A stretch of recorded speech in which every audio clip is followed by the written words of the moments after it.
Responded to reports about the Himachal Pradesh High Court attaching Himachal Pradesh Bhavan in Delhi, explaining that many hydro projects in the state involve upfront payments, which are standard for both PSU and individual projects. He noted that when projects fail to meet deadlines, bidders often request the return of their upfront money,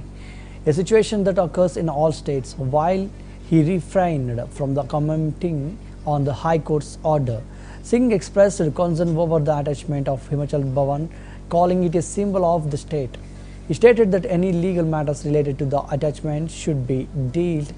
with through proper legal channels, including the Supreme Court or a double bench. देखिए, ऐसा है कि हिमाचल प्रदेश में बहुत से hydro projects हैं और hydro projects जब भी लगाए जाते हैं तो निश्चित तौर से अपफ्रंट मनी दिया जाता है और ये ऐसे एक केस नहीं है, मल्टीपल केसेस है।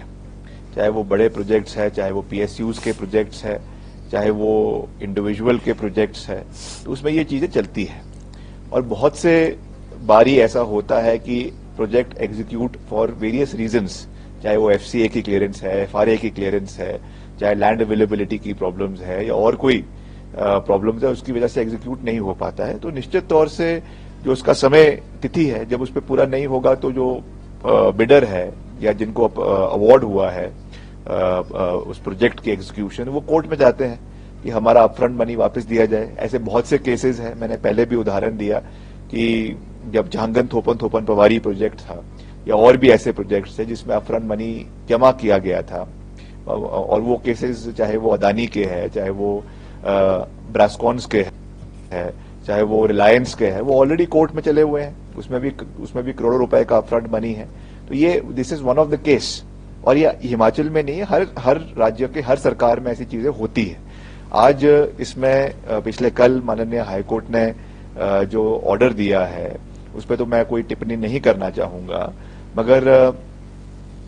जैसे हिमाचल भवन को उसमें अटैच करने की बात करी जा रही है, मैं समझता हूं कि इसको लीगल वे से, क्योंकि हिमाचल प्रदेश का जो हिमाचल भवन है दिल्ली में, वो पूरे हिमाचल का एक आईना है, एक पिक्चर है और एक हमारा स्टेटस सिंबल है हिमाचल प्रदेश का। तो उसको इस तरीके से अटैच होना, मैं समझता हूं कि उसके लिए लीगल ओपिनियन लिया जाएगा। इसको आगे एसएलपी के रूप में सुप्रीम कोर्ट में करना है या डबल बेंच में करना है, मैं उसका लीगल एस्पेक्ट्स अभी मुझे इतने क्लियर नहीं है, मगर जो भी इसमें लीगल